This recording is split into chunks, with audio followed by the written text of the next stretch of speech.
In primetime news this evening, political leaders told to control supporters as acts of vandalism spike. Parties continue to make pitch to voters as wait goes on for election day. And JUTC launches new route in Manchester.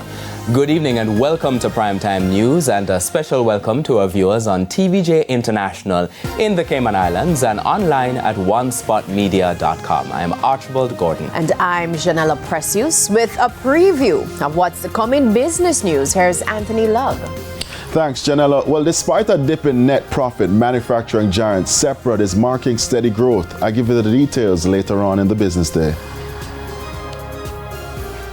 And in sports, the West Indies are looking to avoid a 5-0 T20 series whitewash as they are currently playing Australia in St. Kitts. And Romaine is here. Archie, I heard it's going to rain tomorrow, and I'm looking forward. Which would be good news. Yeah, that's amazing. So Romaine is here with a preview of the weather report and forecast.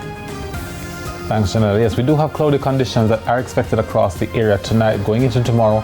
We also have showers and thunderstorms in our forecast, especially across central and western parishes. Weak winds are expected across coastal areas. I'll break things down in the weather report and forecast.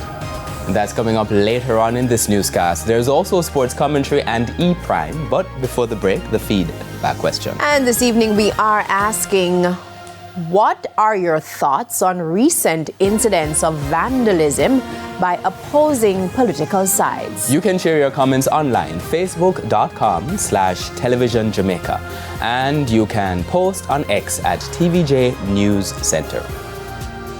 So please stay with us. Primetime News returns after this break.